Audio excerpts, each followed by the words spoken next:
Mic check, mic check. Check, check, check. Can y'all hear me?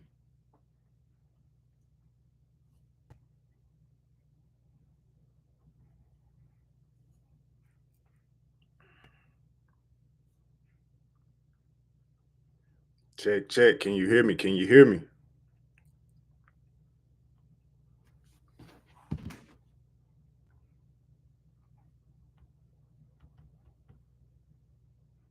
It's real. Let me know if y'all can hear me.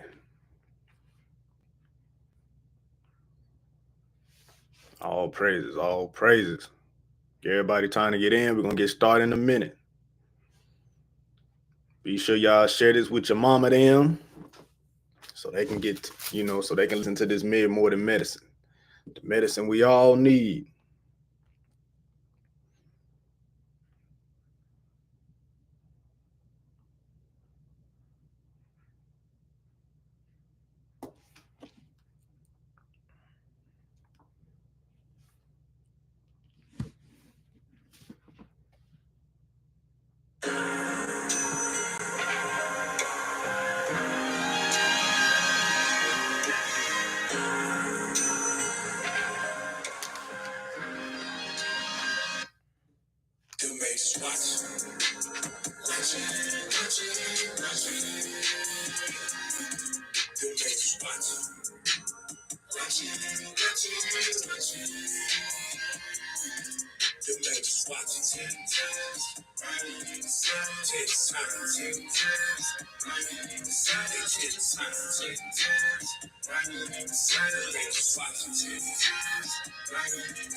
I feel like some watching me.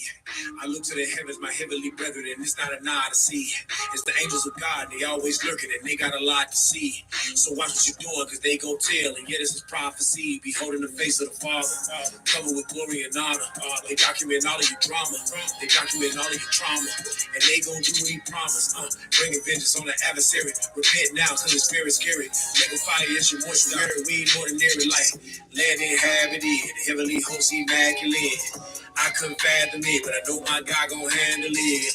Eyes in every place, invisible spirits without a trace. They all got tribes, face to face. Access denied if you're not a race, and I'm. Them angels ain't gon' spare nobody.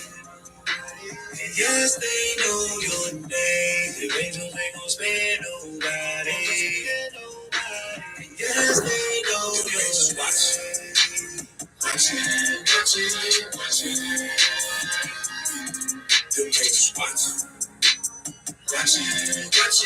Shalom, family. Shalom. Most High in Christ bless. Remember, share, share, share.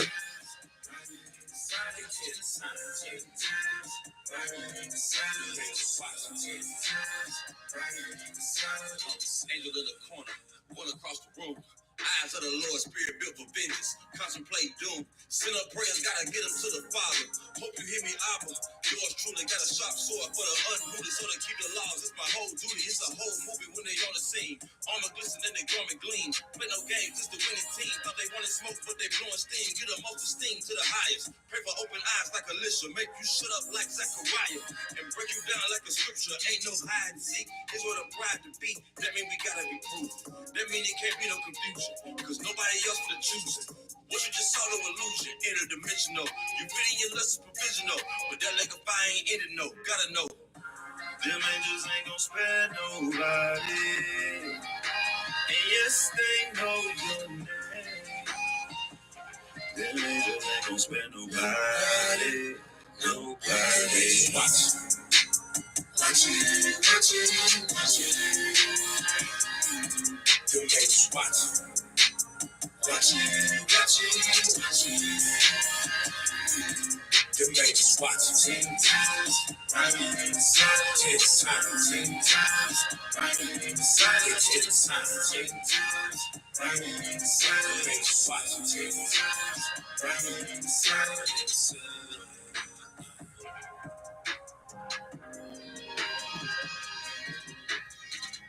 All right, it's really about to get started. Hey, shalom, family. Most High in Christ bless. I'm Officer Jehaziah. hitting y'all with another more than medicine, man. So the title of this class, as y'all can see, trial or disobedient. I know sometimes we get this confused at time to time. You know what I'm saying? Sometimes brothers get fired from their job. They think they're going through a trial. No. You've been showing up late. That's why you got fired. That's why your hours are short. That's why you're short about 10 hours. Because you've been showing up late. You ain't going through no trial. You suffering because of your disobedience. You suffering because of your irresponsible actions. You reaping the consequences of your actions. That's what's going on. And we got to be able to know the difference, man. So check this out. You got to know how we start. Romans 15. Romans chapter 15 and verse 4.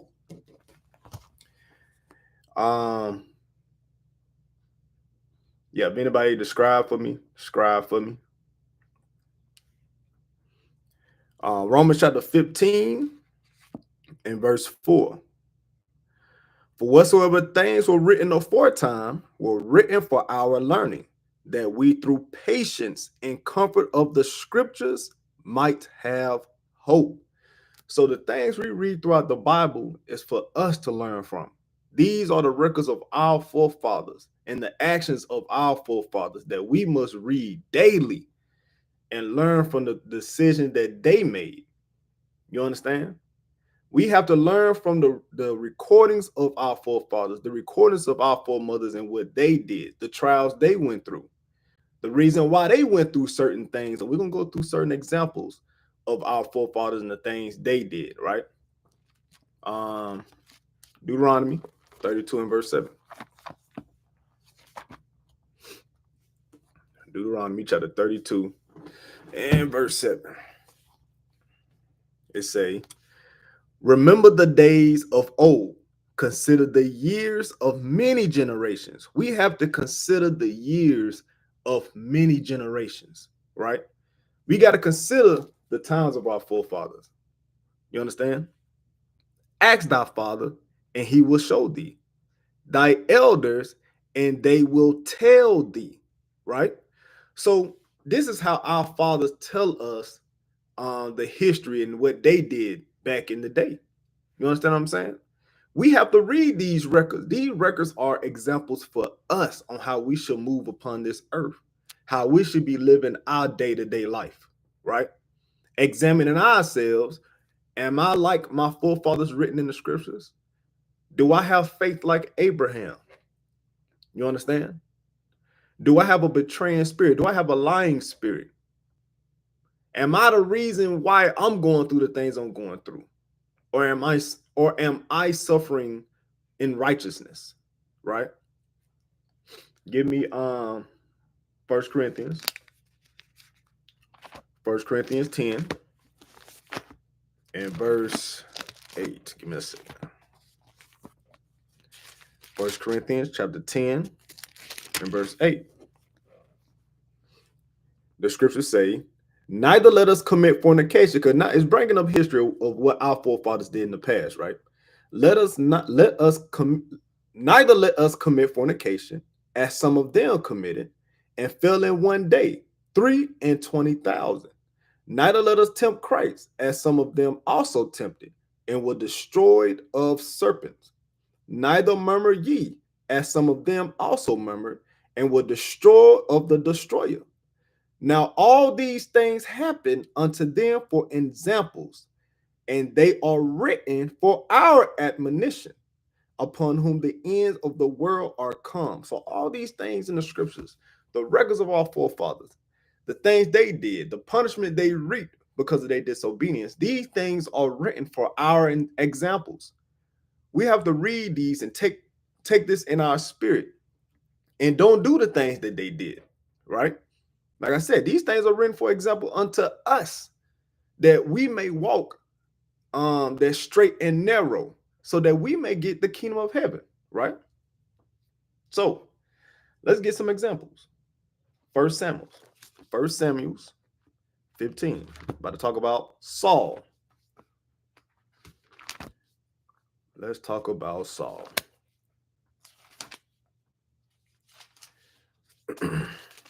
Lord, give me a second, y'all. 1 Samuel 15. And we're going to start at verse 1. 1 Samuel chapter 15 and verse 1.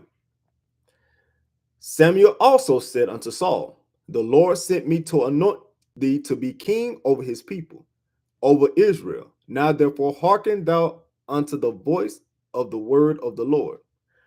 Thus said the Lord of hosts, I remember that which Amalek did to Israel, how he laid wait for him in the way, when he came up from Egypt.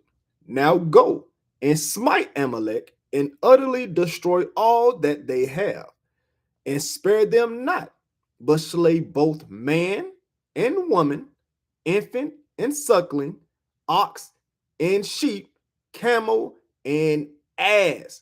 So Samuel is giving Saul instructions, right? Go smite Amalek and everything that he have, right? Nothing should be alive. Destroy everything. Utterly destroy them, right? Did Saul listen? What did he do? What was his actions, right? Verse 4. And Saul gathered the people together and numbered them in Telaim, 200,000 footmen and 10,000 men of Judah. And Saul came to a city of Amalek and laid wait in the valley. And Saul said unto the Kenites, go, depart, get you down from among the Amalekites, lest I destroy you with them. For ye shewed kindness to all the children of Israel when they came up out of Egypt. So the Kenites departed from among the Amalekites, and Saul smote the Amalekites from Havilah until thou comest to Shur, that is over against Egypt. And he took Agag, the king of the Amalekites, alive, and utterly destroyed all the people with the edge of the sword. So hold on. Samuel told Saul to utterly destroy all of them, man and woman. Don't leave none of them alive. But Saul decided in his mind to bring back, to keep Agag alive, right? Keep reading. Verse 9. But Saul and the people spared Agag and the best of the sheep and of the oxen and of the fatlings and the lambs and all that was good, and would not utterly destroy them. But everything that was vile and refuse, that they destroyed utterly. So they started to lean. Saul leaned on his own understanding. He like, you know what? Man, they got some good sheep. They got some good oxen. They got a good ass over here. So I ain't finna destroy that. I'm gonna keep that. But that one that they got that broken leg over there, yeah, we're gonna kill that. That sheep over there that missing that eye over there, yeah, we're gonna kill that. We don't need that. And that one smell bad. We gonna kill that one too. But we're gonna take that one right there. That one got a lot of wool on it. We're gonna take it. He started leaning to his own understanding and disobeyed the commandment that was given to him. The instructions that was given to him from Samuel, which came from the Lord, right? Verse 10. Then came the word of the Lord unto Samuel, saying, it repented me that I have set up Saul to be king, for he is turned back from following me, and have not performed my commandments. And it grieved Samuel, and he cried unto the Lord all night. And when Samuel rose early to meet Saul in the morning, it was told Samuel, saying, Saul came to Carmel, and behold, he set him up a place and is gone about, and passed on and gone down to Gilgal. And Samuel came to Saul, and Saul said unto him, blessed be thou of the Lord. I have performed the commandment of the Lord. You see that? You see the Negro? Lying. He's lying. He performed the commandment of the Lord, knowing daggone well he didn't. Knowing daggone well Agag backed up somewhere. You understand? And Samuel said, verse 14, and Samuel said, what meaneth then this bleating of the sheep in my ears, and the lowing of the oxen, which I hear. So, man, he hearing cows mooing. He hearing sheep back there bleating, going on, whining and carrying on. He like, what is this I'm hearing then?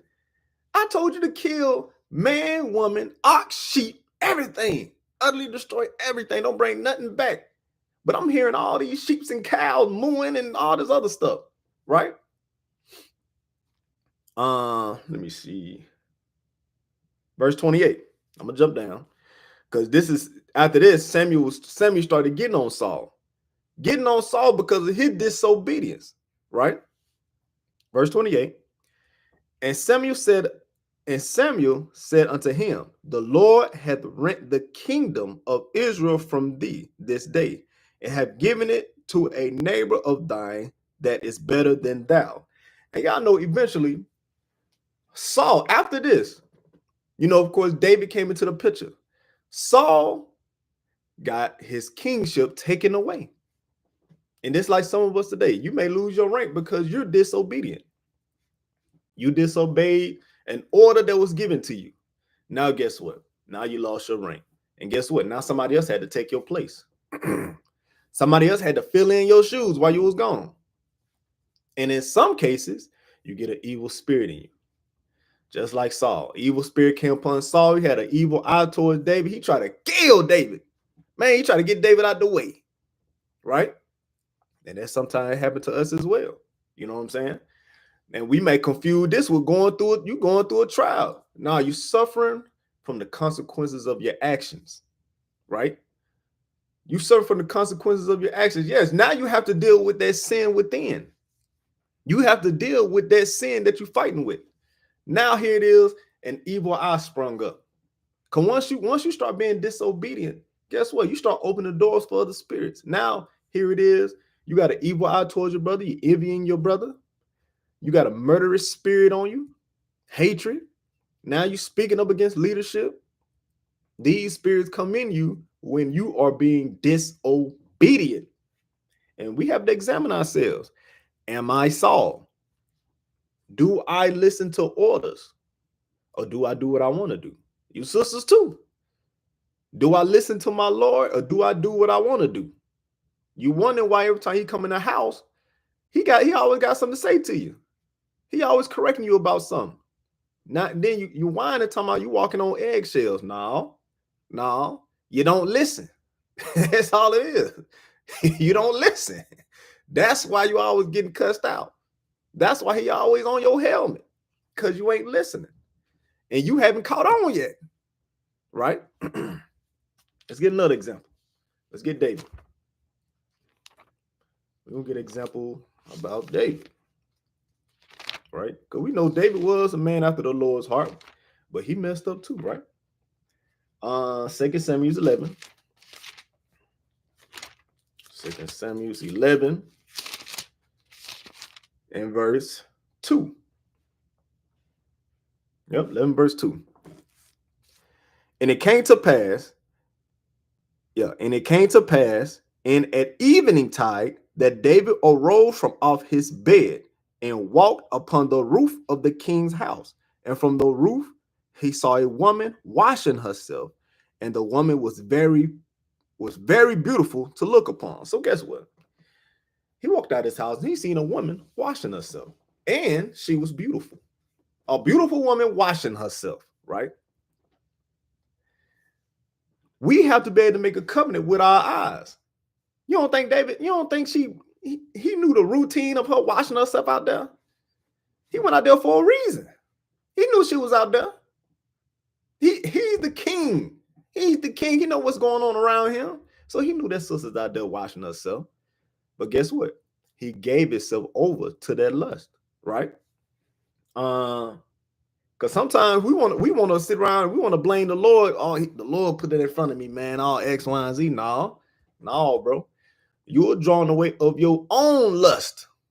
That's what happened, right? Matter of fact, hold that. Let me get on James. I think it's James 1. Give me a second, y'all. James 1 and 13. James 1 and verse 13. Let no man say when he is tempted, I am tempted of God. You see that? When you're tempted, do not say you are tempted of God, right? Check this out. For God cannot be tempted with evil, neither tempted he any man. But every man is tempted when he is drawn away of his own lust and enticed. Guess what? When you are given over to your temptations, guess what? You have been enticed. You have been enticed. You have given yourself over to your own lust. Right? Verse 15. Then when lust have conceived, it bringeth forth sin. And when it is finished, bring it forth death.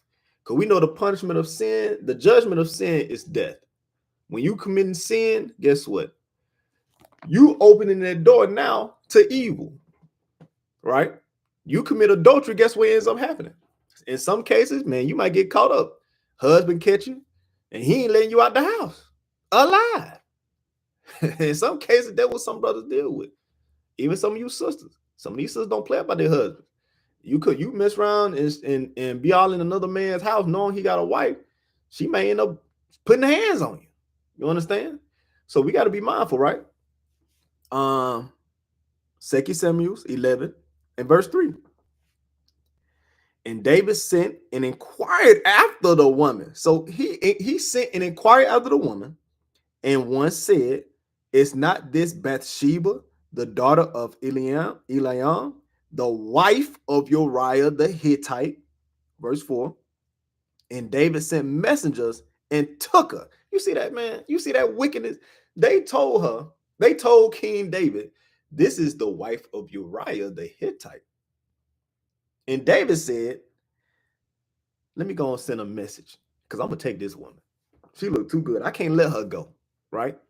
David coveted another man's wife. He was given over he gave himself over to his own lust. He was enticed by it, right? And she came in unto him, and he lay with her, for she was purified from her uncleanness, and she returned unto her house. So David took another man's wife. He laid with another man's wife, right? Verse 5. And the woman conceived and sent and told David and said, I am with child. And David said to Joab, saying, send me Uriah the Hittite. And Joab sent Uriah to David. And when Uriah was come unto him, David demanded of him how Joab did, and how the people did, and how the war prospered. So now here it is, David sitting with this man, starting up some small talk. You know what I'm saying? Hey, give me a report on what's going on. You know what I'm saying? Knowing dang well he's sending this man face. He done laid with his wife. His wife already told him she was pregnant and everything. All this, I guarantee you ain't hear nothing Uriah said. He already plotting, right? And David said to Uriah, go down to the house and wash thy feet. And Uriah departed out of the king's house, and there followed him a mess of meat from the king. But Uriah slept at the door of the house of the king's house with all the servants of his lord, and went not down to his house. So guess what? Uriah, he wasn't going home. He wanted to spend time with his brethren. After a good war, y'all know how it is, man. After a good war, you know what I'm saying? You done woke some people up, man. The war was prosperous. The people was listening to the word that was getting out. You got contacts information. People loved it, and you get home and you just want to kick it with the brothers, man. You want to talk about what happened at the camp you was at, X, Y, and Z, man. Brother was bugged out. So you trying to kick it, man, get some drinks in, get something to eat, kick it. So you're right. He wasn't trying to go home right then, right? I'm going to jump. Verse 14. And it came to pass in the morning that David wrote a letter to Joab and sent it by the hand of Uriah. And he wrote in the letter, saying, set ye Uriah in the forefront of the hottest battle, and retire ye from him, that he may be smitten and die. So this evil as hell. He sent a letter. He gave Uriah a letter to give to Joab, to tell Joab to put Uriah in the hottest battle. Because Uriah, he was a mighty man. You ain't fit to just put him in any part of the battle. You had to put him in the forefront of the hottest battle, where the mightiest men are at of the other nations. You have to put him in the front of the battle. It did bag up, because as long as you there, he's gonna win. He's gonna come back alive. You got to keep him up there with 20,000 folk. He got to fight on his own. He may kill about 15. He gonna get tired. 5,000 gonna lay him out, right? But as long as you there, y'all gonna tear him up. So put him in the forefront of the battle, and y'all retire back, man. Don't help him. Let him be by himself. That is some evil. That's evil as hell. You understand? Knowing you lay with this man's wife, right? So 2 Samuel 12 and verse 9. So Uriah ended up dying, right? 12 and verse 9. So here it is. Hold on. So Nathan the prophet came to King David. Just to give y'all a little background real quick. Nathan the prophet came to David and let him know what he did wrong, right? Verse 9. Wherefore hast thou despised the commandment of the Lord to do evil in his sight? Thou hast killed Uriah the Hittite with the sword, and hast taken his wife to be thy wife, and hast slain him with the sword of the children of Ammon. And therefore the sword shall never depart from thine house, because thou hast despised me, and hast taken the wife of Uriah the Hittite to be thy wife. The Lord said, the sword. He said, the sword shall never depart out of thine house. So guess what? Because of his actions, now he got trouble in his house. The sword would never depart from his house. Now David about to be going through it because of his actions. Now he reaping the consequences of his actions, right? Verse 11. Thus said the Lord, behold, I will raise up evil against thee out of thine own house, and I will take thy wives before thine eyes, and give them unto thy neighbor, and he shall lie with thy wives in the sight of this son. For thou didst it secretly, but I will do this thing before all Israel and before the sun. And David said unto Nathan, I have sinned against the Lord. And Nathan said unto David, the Lord also have put away thy sin. Thou shalt not die. Right? Howbeit, because, oh Lord, forgive me, y'all. Howbeit, because by this deed thou hast given great occasion to the enemies of the Lord to blaspheme, the children also that is born unto thee shall surely die. So guess what? The Lord now caused trouble in his house, because after that, right? Now here it is. His son decided to rape his daughter. He started having trouble in his house. Issues back to back. His son also, the baby died, right? Now, a normal person may sit there and say, oh man, I'm going through it, man. Y'all pray for me, Lord. Y'all send up prayers for me. No. You going through issues because of the dumb decision that you made, because of your disobedience, because you decide to step outside of your marriage. Now you altered your life forever. Your life has forever changed. Your life will not be the same. When you step outside of your marriage, guess what? You have literally broken something that will never be the same. No matter how you put that glass together, that glass is never going to be the same. Right? Now you reaping the consequences of what you did, right? And guess what? I'm gonna read this again. Howbeit, because by this deed thou hast given great occasion to the enemies of the Lord to blaspheme. So the things we do, we have to learn that we are the light of the world. We have to move as the sons and daughters of God. So when you at work, You can't be at work talking crazy to the boss. You can't be like that. You are a new creature. You can't be at the job telling the boss you come in when you want to come in. You can't go to the job telling him that he's an Edomite. He think you done cussed him out. You're like, Edomite, who this nigga? Who you talking to? You going to the job all out of uniform. You know you're supposed to be in your uniform. But you want to do what you want to do. You want to say what you want to say. Because in your mind, and it's right, rightfully so, you are a chosen vessel above all nations on the face of the earth. We are a chosen people. Yes, you are a God. We understand that. You're a daughter of Sarah. Yes, we understand that. We understand that. But now you're fired. now you're fired. Now what you gonna do? Oh man, brother, so send a prayer for me, man. Esau the dang devil, man. Esau the dang devil, man. Man, fired me from my job, man. He knew, man, I was the hardest worker on the job, man. Nah, you got fired because you were talking crazy, man. You got fired because you were talking crazy to all the employees and the boss, and you think he gonna keep you there. That's why you got fired. We gotta move as examples upon the earth. Matter of fact, give me Matthew 5. I know where I'm going.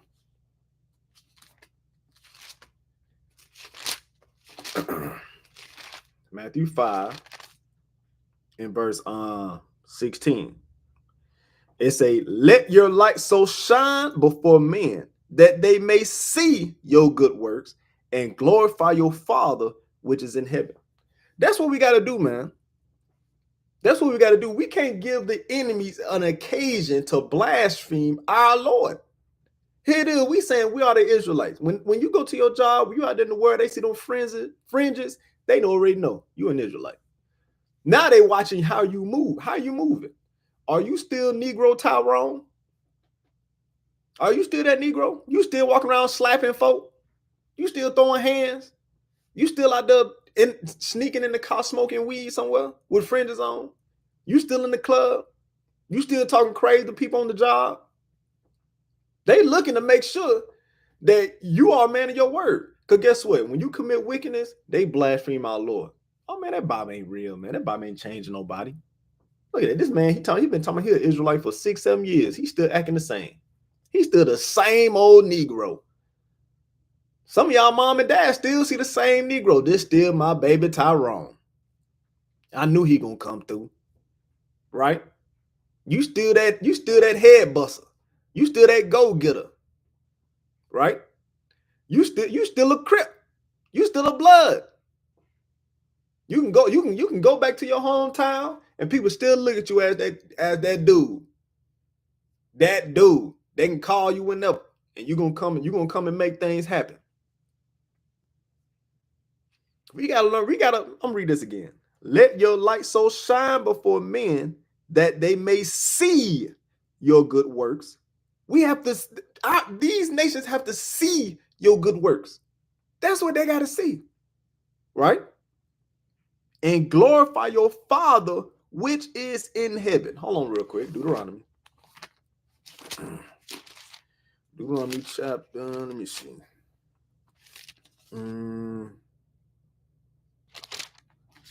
It's verse chapter 6. Hold on, y'all. Let's check this out. Deuteronomy chapter 4 and verse 5. Behold, I have taught you statutes and judgments, even as the Lord my God commanded me, that ye should do so in the land whither ye go to possess it. Keep therefore and do them, for this is your wisdom and your understanding in the sight of the nations. So, God's commandments is our wisdom and our understanding in the sight of the nations, right?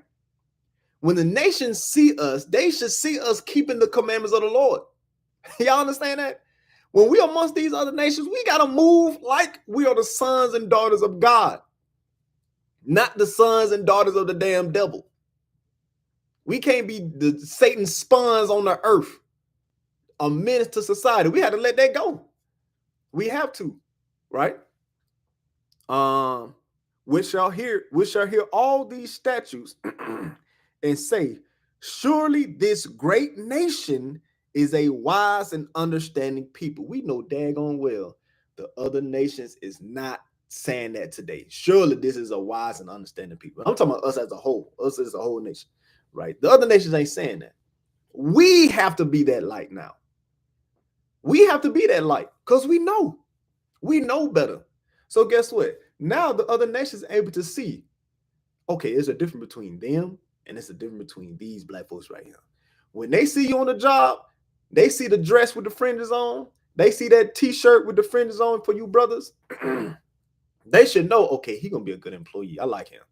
Now, when I see a person with fringes, I would definitely hire them because they're professional, they have wisdom, they do their job, they friendly with everybody.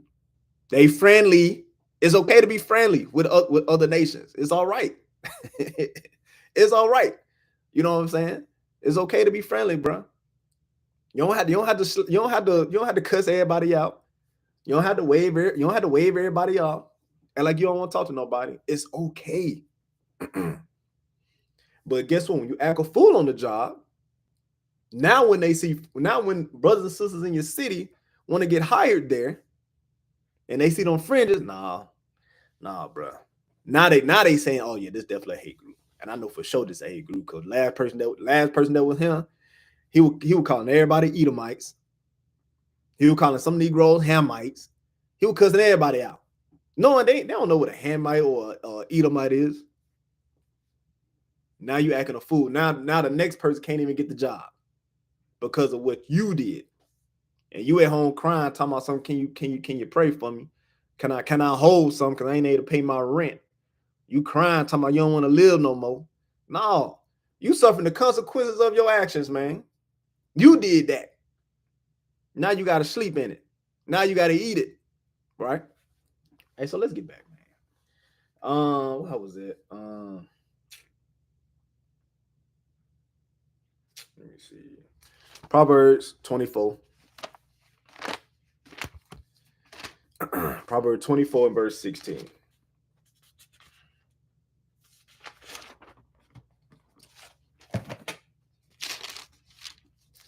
Proverbs 24 and verse 16, right? The scriptures say, Proverbs 24 and verse 16, for a just man falleth 7 times and rises up again, but the wicked shall fall into mischief. And this is what we also got to understand. Man, brothers mess up sometimes, right? We all mess up from time to time. You know what I'm saying? Even after this, David was a man after the Lord's heart, man. So we got to understand we can't recover from our mistakes. We can't recover from our sins, right? So don't wallow in your sins, though, because it says, what it say? But the wicked shall fall into mischief, right? You're going to continue to sin. You're going to continue to do evil. We have to be that new creature. We have to fight for it. We got to fight. And those temptations inside, those demons inside of you that you have to battle, that lustful demon, that lying demon, right? We have to fight it. You might have an addiction. You have to fight that thing daily. You understand? So with this, or what will help this, we got to learn to seek counsel. We have to learn to seek counsel. To avoid making irresponsible decisions, what helps is asking somebody something. Asking the right people the right questions. That's going to eliminate crazy situations in your lives, right? Sirach 37. Sirach 37 and verse 16. Oh, yeah. Sirach chapter 37 and verse 16. Let reason go before every enterprise and counsel before every action. Now, I know in some cases, this may be difficult to do because before you came into truth, you had to make all the decisions on your own. You had nobody to go to for counsel. But guess what? Now you have men in the body that have a duty to watch for your soul, right? So we got to make a habit of doing this. We got to make a habit of getting counsel before every action, right? Before you buy that new car, you need to seek counsel. Before you buy that 2-story house, you need to seek counsel. Why? Because different people may see different things. They may ask you, well, what's your financial situation? Oh, I make $3,000 a month. Or how much the car is? The car run about $90,000. I'm trying to get that Hellcat. You know what I'm saying? You know damn well, daggone well, them payment gonna be $1,000 a month. But you want it. You lusting for it, boy. You want that thing. You want that souped up Chevy Silverado. You want that souped up, what else? You want that Corvette. You know what I'm saying? You want that Denali. You want that new Hummer that came out, boy. You want it. But you know it's gonna run you about $1,000 a month. And you know your rent is $1,500 a month. You gonna barely make it. And a righteous counsel gonna tell you, hey, bro, you can't afford that, bro. Oh man, I'm gonna have $300 at the end of the month. Nah, bro. Your rent alone is $15,000, and you only make $3,000. That's half your check going right there. And you talking about another vehicle that's gonna cost you another $1,000 a month. What you gonna eat? Bro, like, man, I don't care what I'm gonna eat. I want that car. You know what I'm saying? So guess what? We gotta be willing to listen to that counsel, right? Give me Wisdom Solomon 9. Why should we seek counsel before every enterprise? Why should we seek counsel before every enterprise? Wisdom of Solomon 9 and verse 16.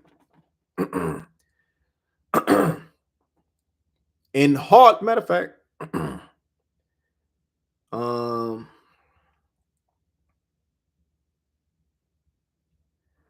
verse 15. For the corruptible body presseth down the soul, and the earthly tabernacle, this talking about the flesh, the earthly tabernacle, weigh down the mind that muse it or meditate upon many things, right? And hardly do we guess aright at things that are upon the earth. Hardly do we ever make the right decisions. That's why we have to learn to seek counsel. That's why we have to reach out to those that are over us. Especially if you're a young brother, you 20 years old, you 21, you 22. You know, if you ain't, especially no matter what age you is, you need to seek counsel. But especially, bro, if you're in your early 20s, you need to always seek counsel. Always seek some type of guidance from the aged men spiritually that is over you, right? It say, and hardly do we guess aright at things that are upon the earth. And with labor do we find the things that are before us. But the things that are in heaven, who has searched them out? So guess what, bro? We have to always be seeking counsel, no matter what situation you in. Once you start leaning to your own understanding, you just going through life, no counsel. Guess what? You gonna end up going through things. You gonna end up going through things, and in your mind, you thought you made the right decision. So you think you just going through trial for righteousness' sake, because you're doing the work. You're doing the work. You're traveling. You're doing this and you're doing that. You know, you got good works in the truth, but you haven't been seeking counsel for anything, and now you're going through something. You're going through financial woes. Your lights off. You got no heat. Your kids cold and hungry. And you ain't saying that because you're too prideful, because you know you ain't see counsel. People wonder why your kids' face all bony. They so skinny, they can't even walk because they so weak. Because, bro, you ain't been paying no bills. You ain't been buying no groceries. You understand? Jeremiah 17 and 9.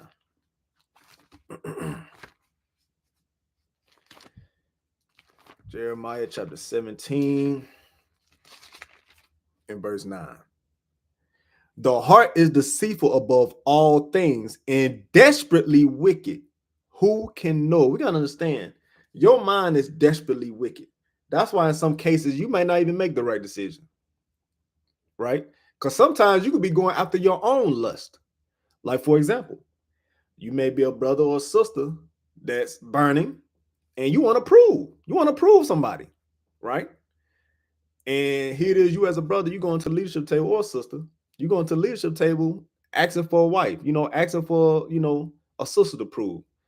And you have a sister in mind. Leadership tell you, hey man, look, Give the sister some time, man. She only been here for a year and a half. Give her some time, man. You know, she do got good works, but give us some more time. Give her about another year or two. You know what I'm saying? Then come back to us and we'll let you know. Right. But in your mind, you like, man, it's better to marry than to burn. You know what I'm saying? I gotta do this now. And guess what? Now here it is, you done laid with the sister. Now your life has changed, right? Because now you got to get them papers. Because you can't stay here. You can't stay here whoring our sisters out. So you got to get them papers, dog. And you can't come back to the end. Now here it is. Now you get them papers. But guess what? She wasn't ready. He wasn't ready. You know, for you sisters, he wasn't ready, right? And now here it is. Now you realize he like to slap. He like to slap women. He loved to slap women. He feel like that's the only way they listen. Cause when he was in the world, the only way them women listen when he put that heavy hand on them. You know what I'm saying? Now your jaw swole. Now you getting slapped up. Now you crying. You know what I'm saying? Not saying call the police on that Negro, but I ain't saying it's right for brothers to put their hand on sisters, but in some cases, this is what happens when you move in haste. You feel like you can do what you want to do. You don't listen to counsel. Or brother, you realize her breath stink. You know what I'm saying? Or you realize the sister don't like taking a shower. She feel like she should only shower 3 times a week because she natural. She like them natural, you know what I'm saying? All the other stuff. She musty and can on. You know what I mean?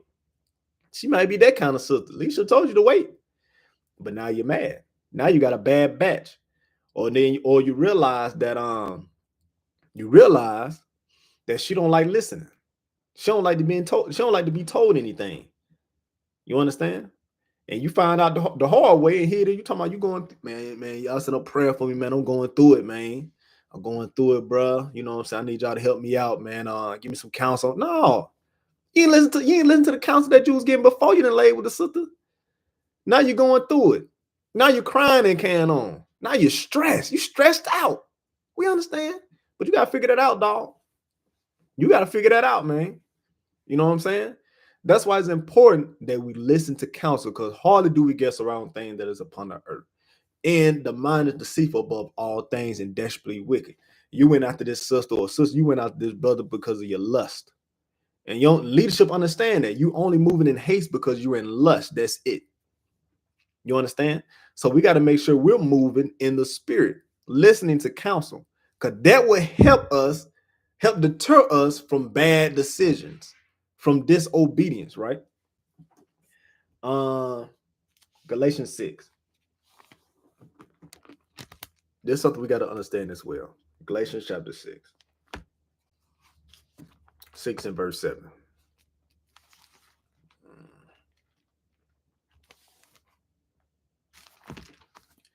Galatians chapter 6 and verse 7. Be not deceived. God is not mocked. For whatsoever a man soweth, that shall he also reap. Guess what, man? You out here committing wickedness, you gonna reap the consequences of it.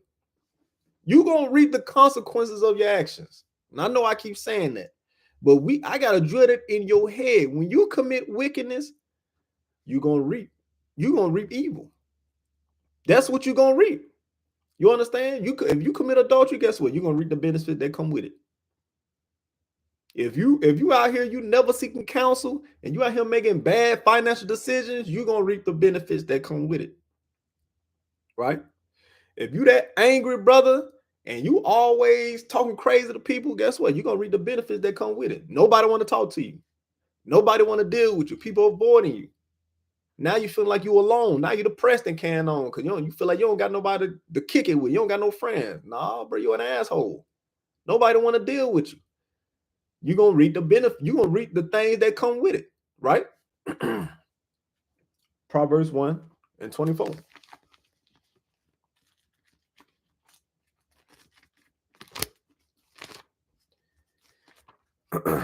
Proverbs chapter 1 and verse 24.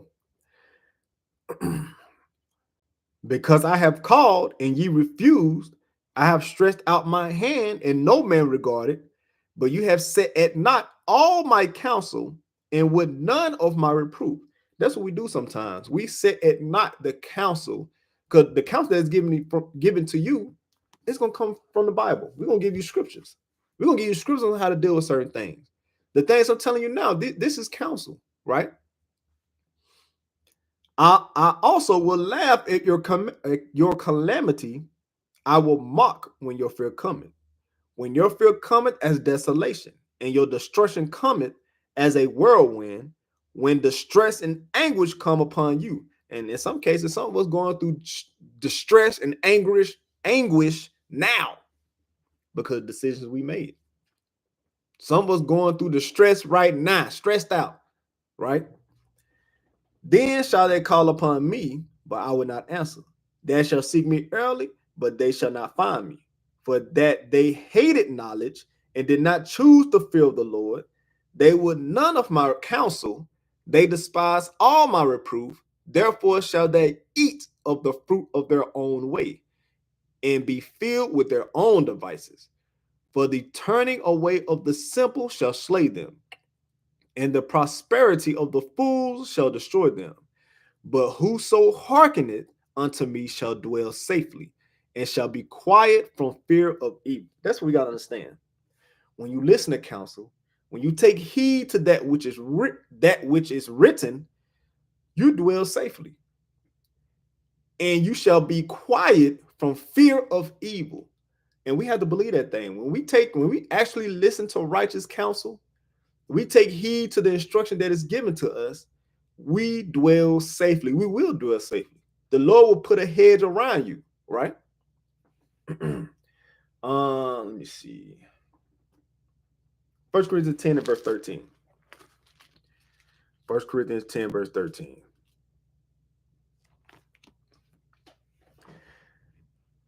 There has no temptation taken you, but such as is common to man. Sometimes we don't want to seek counsel because we feel like we're the only ones going through something. We the only one that understand your situation. That's why in some cases we don't seek counsel, because nobody understands, right? That's why this mind, we have to stay out of this. We have to stay out of this mind because it is deceitful, right? But God is faithful. That's what we got to understand. God is faithful to us, who will not suffer you to be tempted above that ye are able, but will with the temptation also make a way to escape that ye may bear it. The way to escape is seeking counsel. Applying that Malachi 3:16, man. Picking up that phone and calling somebody. That's how you're going to be able to bear it, but you got to listen. You got to listen to that counsel. I know sometimes the counsel you giving, you like, man, I never did that before. I don't even know if that's going to work. I don't even know if that's going to work, man. But guess what? Once you do it and you realize it worked, man, that's a good feeling, because now that monkey is off your back. Now what you was going through is gone because you listen to counsel. Proverbs 12 and 15.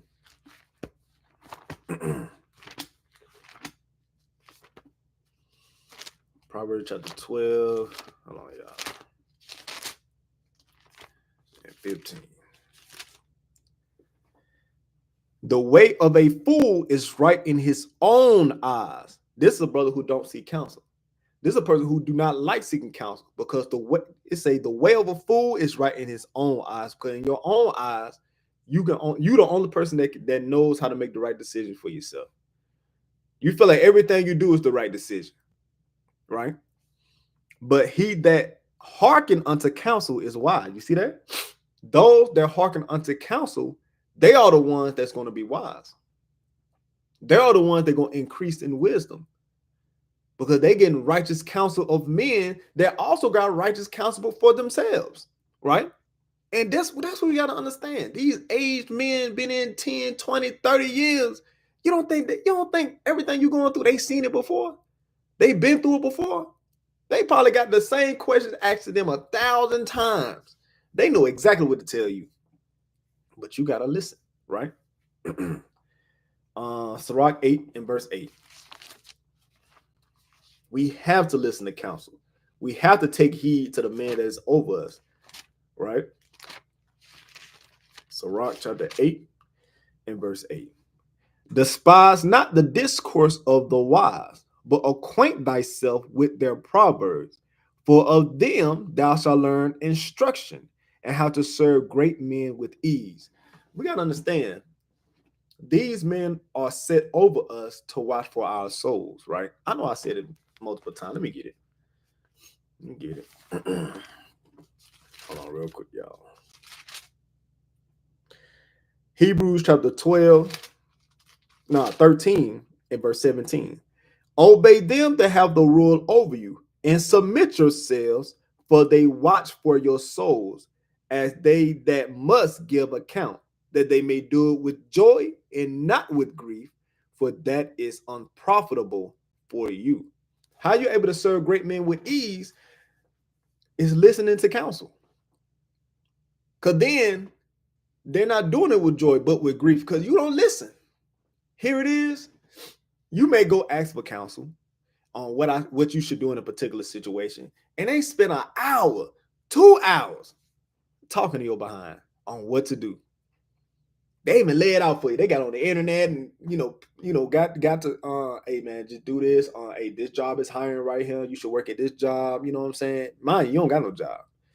And here it is, you should work here. Yeah, they only pay this much, but after you do this, then you go to the next step. Or let's say you're trying to go to school, you really want to do something for yourself. Hey, apply for this school right here, X, Y, and Z. They help you out. They laying things out for you. You don't even got to think. Just do it. And then here it is, after those 2 hours of him helping you out, you decide to do something else. That's grievous. That'll stress anybody out. Right? Verse 9, Sirach chapter 8 and verse 9. Miss not the discourse of the elders, for they also learn of their fathers, and of them thou shalt learn understanding and to give answer as need requireth. Because they also learn of their fathers, right? And you listen to their counsel, they give you counsel that they got from their fathers. They just passing it down because it works, right? And you're able to give that same counsel to the next brother that need that help like you did. And that's what we got to understand. That is going to prevent suffering in our lives, right? And we got to be mindful. Let's get an example. What time it is? Let me see. Let's get one example. Rehoboam. Y'all know this history. Somebody who do not listen to damn counsel. 1 Kings 12. We're going to start at verse 1.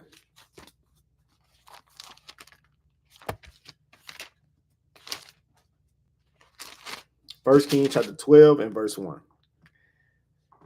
And Rehoboam went to Shechem, for all Israel will come to Shechem to make him king.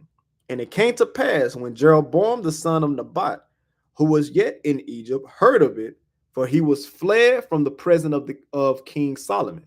And Jeroboam dwelled in Egypt, that they sent and called him. And Jeroboam and all the congregation of Israel came and spake unto Rehoboam, saying, Thy father made our yoke grievous. Now therefore make thou the grievous service of thy father and his heavy yoke which he put upon us lighter, and we will serve thee.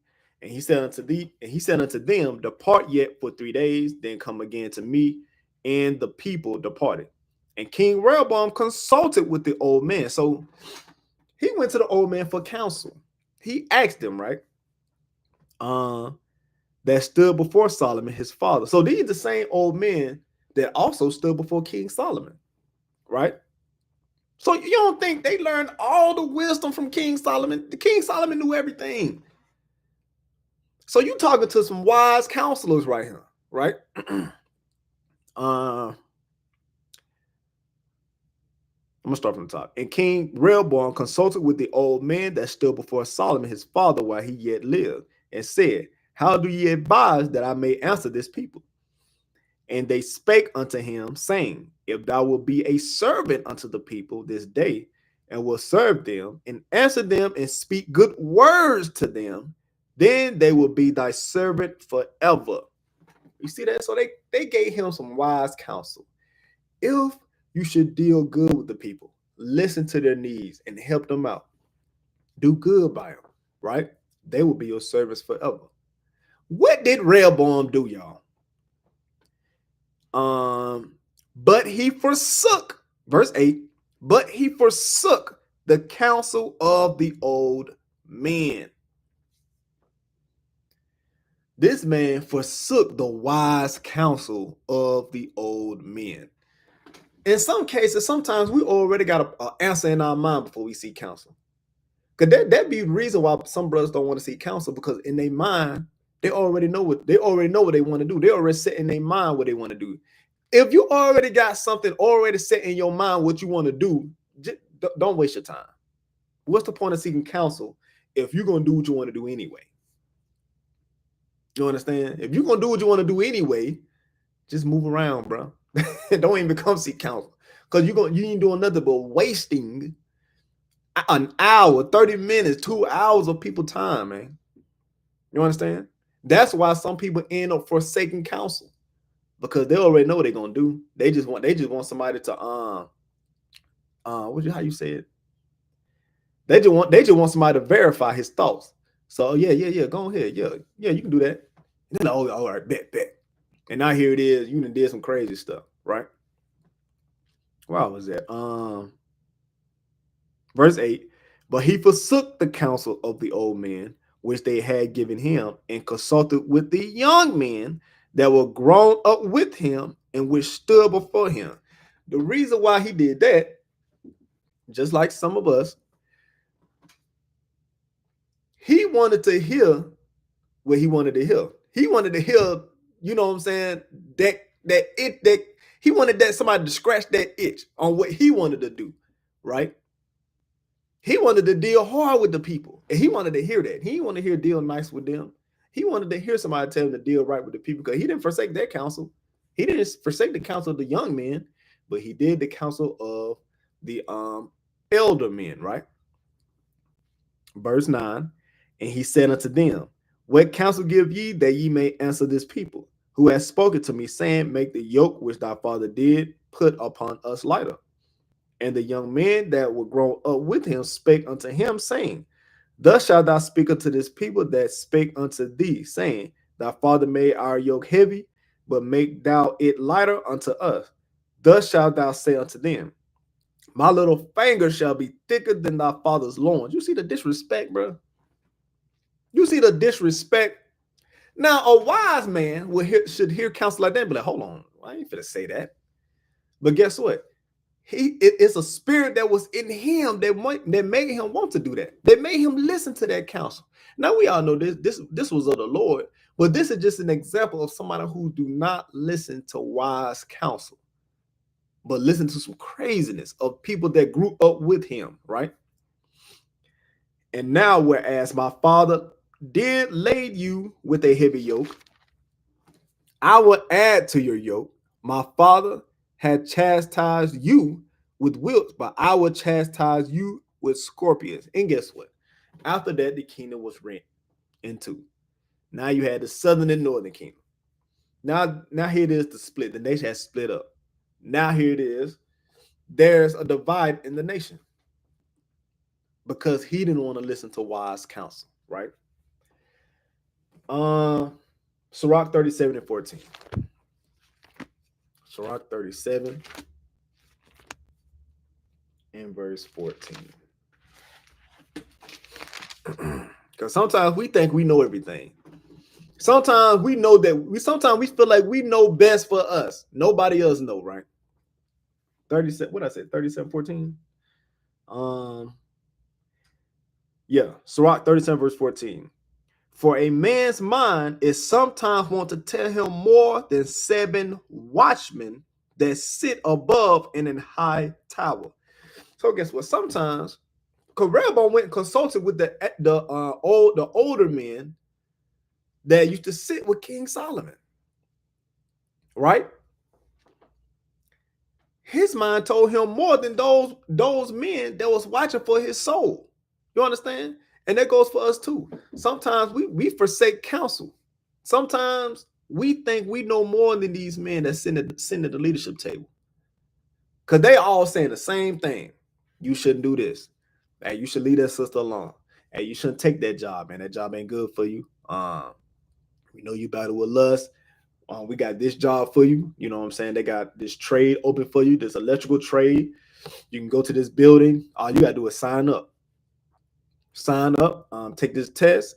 You know what I'm saying? Study for it, of course. Take this test, and you'll be accepted into the program. You know what I'm saying? And then in 5 years, you get your journeyman license, and now you're making good money. You're able to provide for your kids, right?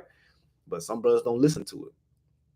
Some brothers don't listen because they feel like this right here. For a man's mind is sometimes want to tell him more than 7 watchmen that sit above and in high tower.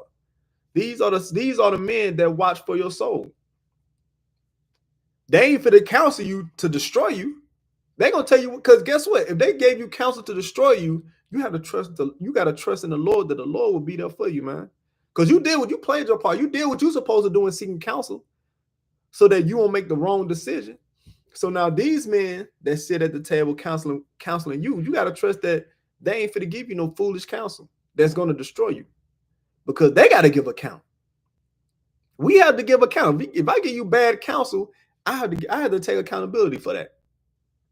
That's gonna be on my hands. You understand? So we can't be afraid to seek counsel, right? Let me see. Lamentations 3 and 40.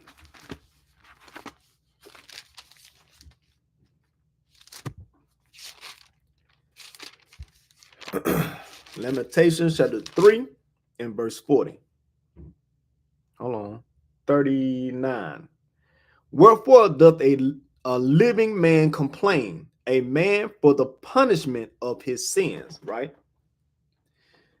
We can't complain about the situation that we in if we are not taking heed to counsel.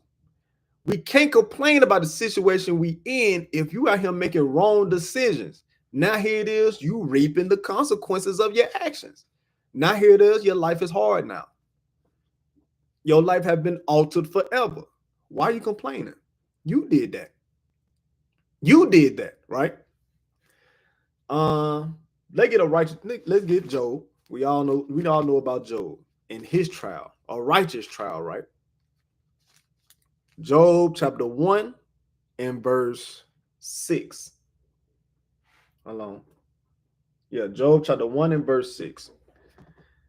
Now therefore, hold on. Now there was a day when the sons of God came to present themselves before the Lord, and Satan came also among them. And the Lord said unto Satan, Whence comest thou? Then Satan answered the Lord and said, From going to and fro in the earth, and from walking up and down in it. And the Lord said unto Satan, Hast thou considered my servant Job, that there is none like him in the earth, a perfect and an upright man, one that feareth God and eschewed evil. Job was a perfect and upright man that eschewed evil. He put away evil. He abstained from wickedness, right? But God told Satan, try my servant Job, right? Verse 9. Verse 9. Then Satan answered the Lord and said, Does Job fear God for naught? Has not thou made an hedge about him and about his house and about all that he hath on every side? Thou hast blessed the work of his hands, and his substance is increased in the land. When you keeping the commandments of God, guess what, bro? You under the protection of the Lord. The Lord put a hedge around your house. He put a hedge around everything you possess. When you're keeping the commandments of God, you walking uprightly, God is protecting you. Then when a trial comes, you already know, okay, this is a trial because I've been doing everything I'm supposed to be doing. I've been keeping the commandments of God. I've been dealing right with people. I've been doing the work of the Lord. But for some reason, I'm going through something. My business is messing up. I lost my business, but I've been doing everything right. Right? Hold that. I'm gonna get Psalms 91. Because remember, Job said, Has not thou made an hedge about him and about his house and about all that he hath on every side. Psalms 91 verse 1. Because I said when we keep the commandments of God, the Lord protects us, right? Psalms 91 and verse 1. He that dwell in the secret place of the Most High. The secret place is the Bible. That's the secret place, right? You read that in Deuteronomy 29 and verse 29. He that dwell in the, matter of fact, I'll read it. Deuteronomy 29, 29. I know I quoted it, but I'm going to get it for you real quick. Deuteronomy 29 and verse 29. The secret things belong unto the Lord our God, but those things which are revealed belong unto us, to our children forever, that we may do all the words of this law. See, the secret things that belongs unto us is the Bible, right? So let's go back. Psalms 91 and verse 1. He that dwelleth in the secret place of the Most High shall abide under the shadow of the Almighty. I will say of the Lord, he is my refuge and my fortress. My God, in him will I trust. Surely he shall deliver thee from the snare of the fowler and from the noisome pestilence. He shall cover thee with his feathers, and under his wings shalt thou trust. His truth shall be thy shield and buckler. That's why Job had the hedge of protection, because he was dwelling in the secret place of the Most High. He was keeping the commandments of the Lord. That's how he was able to get that protection. How much more for us if we keep the commandments of God? We then are now under that protection. But we have to believe in that. We got to have faith in that. That's why it's important for us to read the Bible, know what we're supposed to be doing, how we're supposed to be walking here on this earth, right? So, Job 1, what was it? Verse 11. But put forth thine hand now and touch all that he hath, and he will curse thee to thy face. So Satan telling the Lord, hey, if you touch all that he have, he will curse thee to your face, right? And the Lord said unto Satan, behold, all that he hath is in thy power. He said, look, all that you have in thy power. I know Job. Job is an upright man that eschew evil. He abstained from evil. And I'm going to prove you wrong. I'm going to prove you wrong, Satan. Let me see. And the Lord said unto Satan, behold, all that he hath is in thy power. Only upon himself put not forth thine hand. So Satan went forth from the presence of the Lord. He went forth from the presence of the Lord, and he went to Job. I'm going to try Job. I'm going to get Job. And I'm going to show the Lord that Job will curse him. Right? Watch this. And there was a day when his sons and his daughters were eating and drinking wine in their eldest brother's house. Right? Hold on. Yeah, in their eldest brother's house. And there came a messenger unto Job and said, the oxen were plowing and the asses feeding beside them. And the Sabians fell upon them and took them away. Yea, they have slain the servants with the edge of the sword. And I only am escaped alone to tell thee. So he's like, hold on. Mind you, everything was going right with Job. Everything was good. There was a protection around Job. And then boom, something happened. Here it is, you got your own business. And for some reason, somebody broke in there and destroyed everything. Somebody came to rob up the place, shot up your employees, everything. Right? Then his kids are having a party now. The kids out here having birthday parties and going on. You're like, bro, what the hell going on right now? Satan is in my house. Right? Verse 16. While he was yet speaking, there came also another and said, the fire of God is fallen from the heaven and have burned up the sheep and the servant and consumed them. And I only am escaped alone to tell thee. Now, hold on. Now, any normal person, let's just keep it real, y'all. Let's keep it real. Your kids are just celebrating birthdays, right? Your cattle, what they say? The oxen and your asses are destroyed with the servants. And then fire came down from heaven and destroyed some. Most people will pass the hell out. Most people, but they won't be able to stand on their feet after hearing some stuff like that, bro. Because now Your source of income, your resources is being destroyed. It's being destroyed. And in your mind, you're like, what is going on right now? Y'all know Israel, bro. Israel, we can be dramatic at times, but we'll fall to our knees, man. We'll heart hurting and all kind of stuff, right? Then he'll start receiving trials back to back to back. He talking to one person. Hey, man, look, people can't destroy your oxen in your ass, man. As he talk, he like, okay, hold on real quick. You all right? Hey, man, look, fire came down from heaven and destroyed X, Y, and Z. Man, you like, oh, Lord, what's going on? Some of y'all hit that, what it is? Y'all hit that Fred Sanford. Y'all hit that Fred Simpson, man. Oh, Elizabeth. Y'all be jacked up. You understand what I'm saying? Verse 17. While he was yet speaking, there came also another and said, the Chaldeans made out 3 bands and fell upon the camels and have carried them away. Yea, and slain the servants with the edge of the sword, and I only am escaped alone to tell thee. Bro, all this stuff is back to back to back. You understand that? All this stuff is back to back to back. Job is going through hell. You understand?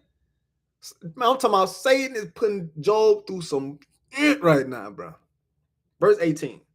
While he was yet speaking, there came also another and said, thy sons and thy daughters were eating and drinking wine in their eldest brother's house. And behold, there came a great wind from the wilderness and smote the 4 corners of the house, and it fell upon the young men, and they are dead. And I only am escaped alone to tell thee. Job going through hell right now, bro. Job is going through hell right now. Now his kids are died. His kids are dead. Now here it is, man. He lost his resources, his source of income. Mind you, use the ox and ass to plow your field. They gone. So what's going to plow your field? Now you got to start everything over from scratch. This stuff plagues your mind. You got to start everything from scratch again. You got nothing now. Your kid's dead. You know what I'm saying? I'm talking about that's a crazy situation to be in, right? Verse 20. Then Job arose and rent his mantle and shaved his head and fell down upon the ground and worshiped and said, naked came I out of my mother's womb, and naked shall I return thither. The Lord gave, and the Lord has taken away. Blessed be the name of the Lord. You see that? Out of all he went through, he said, blessed be the Lord. Blessed be the name of the Lord. Verse 22. And all this Job sinned not, nor charged God foolishly. That's the kind of faith we got to have. And I'm telling you, it's easier said than done. Because we all know people who gave up in the fight. Life started life, and life got hard and left, right? They couldn't stand the trial. And we have to learn from our forefather Job. Like the scriptures say, whatsoever things are written aforetime is written for our learning. We have to learn to fight. We got to learn to fight. Because guess what? Job 42 and 10. Job chapter 42 and verse 10.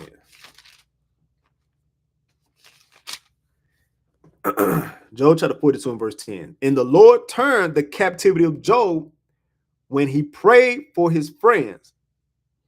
Also, the Lord gave Job twice as much as he had before. You see that? Job endured what was put upon him. He endured that thing. And at the end, the Lord gave him twice as much as he had before, right? Then came therefore unto him all his brethren and all his sisters, and all that they had been of his acquaintance before, and did eat bread with him in his house. And they bemoaned him and comforted him over all the evil that the Lord had put upon him. Every man also gave him a piece of money, and everyone an earring of gold. So the Lord blessed the latter end of Job more than his beginning, for he had 14,000 sheep, 14,000 sheep, and 6,000 camels, and 1,000 yoke of oxen, and 1,000 she asses. He had also 7 sons and 3 daughters. So the Lord has blessed Job at the end more than what he had in the beginning. That's because he endured until the end. And this is something that Job understood. Give me Sirach 2. This is something we always read. When we first come into the truth, we all heard this scripture. Sirach chapter 2 in verse 1. My son, if thou come to serve the Lord, prepare thy soul for temptation. When you come to serve the Lord, you have to prepare your soul for the temptation that's going to come with it. Because this ain't going to be an easy fight, y'all. This ain't going to be an easy fight. You're going to go through it. You're going to go through trials for righteousness' sake. I ain't talking about those who in wickedness and you going through something. No.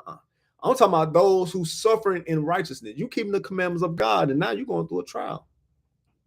You going through something. You having a Job moment, right? Set thy heart aright and constantly endure, and make not haste in time of trouble. Cleave unto him and depart not away, that thou mayest be increased at thy last end. And that happened to Job. When you endure in the end, if you endure in the end, you will be increased. But you have to believe in that. You got to have that faith, man. You got to have that faith like our forefather Job. You have to believe at the end of this trial, I will be increased. I just got to fight. Some of us, bro, some of y'all, we got to man up, and we got to fight through the things we go through. And yes, sometimes, yes, easier said than done. Because when you're in it, sometimes you don't see it. But you got to fight through it, right? Hebrews 12 and 11. You're almost done. Hebrews chapter 12 and verse 11.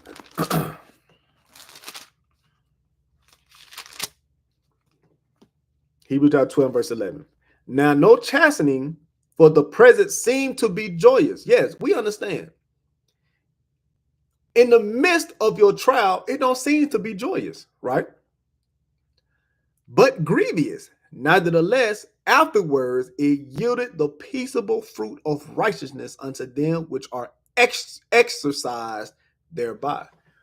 We have to continue to fight. We have to exercise ourselves in the commandments of the Lord. We have to seek counsel. When you're going through things, you got to learn to seek counsel, because that's how you're going to get your way out of it.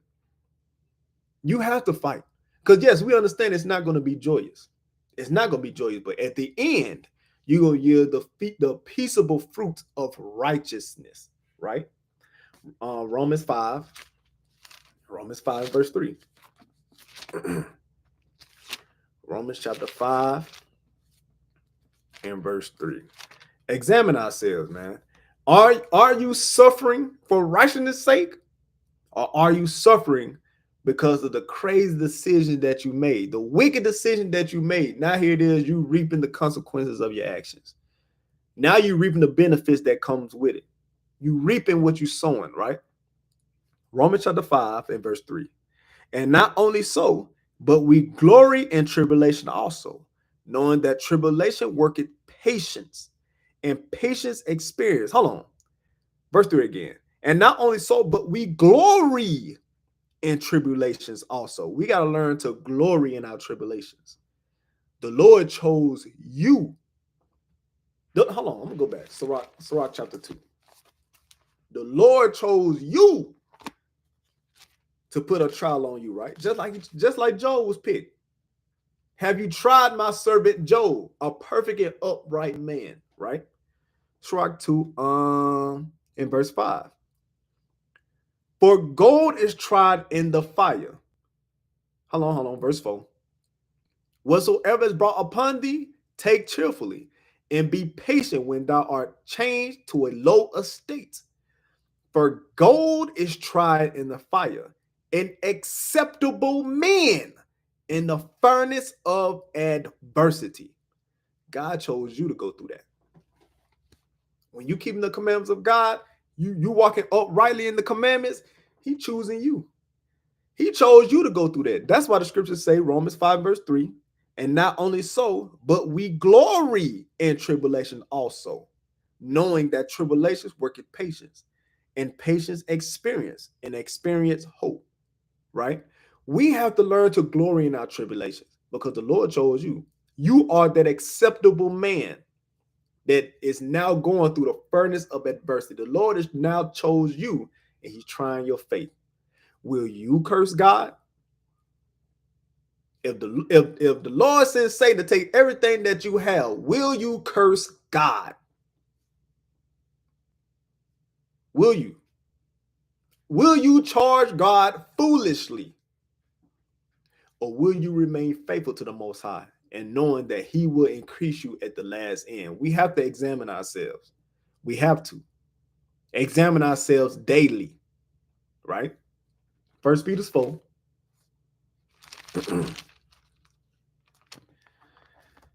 First Peter chapter 4 and verse 12. Beloved, think it not strange concerning the fiery trial which is to try you, as though some strange thing happened unto thee. Why is it strange?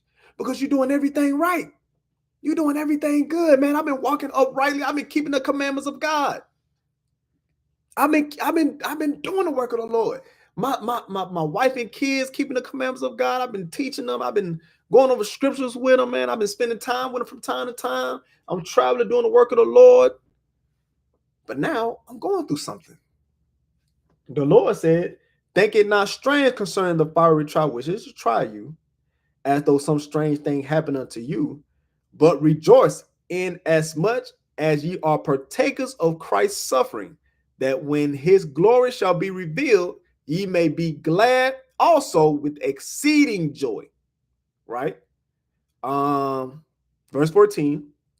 If you be reproached for the name of Christ, happy are ye, for the spirit of glory and of God rested upon you.